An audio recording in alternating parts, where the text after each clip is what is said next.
Hi everyone. So in this video I am going to explain about how to write Hello World program in C language. So this is the first C program. See, I just want to display a message Hello World on the output screen. So normally output screen we can call console. Where we can see the output, we can call it as a console. I just want to display a message hello world on the console. How can we write? Program execution in C language starts with a function called main. So what is function? A block of instructions that performs a task. Now sir, what is the task we are performing? Yes, we are going to print a message on the console. Every program execution starts from the main function. Briefly we will discuss in functions concept. How can we define the function? What is the syntax of the function? Classifications and all the things.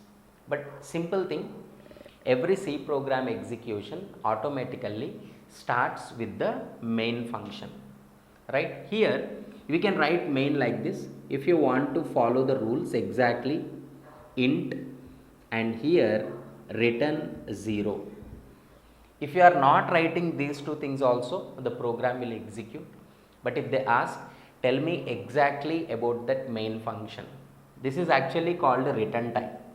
Now you cannot understand, but just remember that program execution starts from the main function. I just want to print a message on the screen. Right, again for that we are using another function called printf. Printf is one library function. So whatever the message you want to display, that you have to specify. We know already a collection of characters is nothing but a string.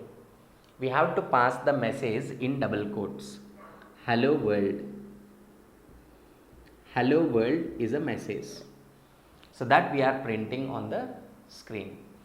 The message you need to display with the double quotes. But remember, whenever we are using the predefined function, we have already discussed about the library. Printf function belongs to stdio.h header file. So we need to connect our program to that stdio.h header file. We need to connect. How can we connect? Means using hash include. Here we need to specify that header file name stdio.h. stdio.h header file contains the predefined function printf. Whenever you are using printf function, then we need to include that stdio.h header file. This is the simple way of writing the first C program to print hello world message. Hash include is a preprocessor directive. That hash include is responsible for connecting the library files, header files to our C program. You need to specify the header file in angular brackets. Using this, we are using this printf function. Printf function is responsible for printing the hello world message on the console. Program execution automatically starts from the main function. Okay, this is the simple way of printing hello world message in C language. Hope you understood. Please subscribe the channel.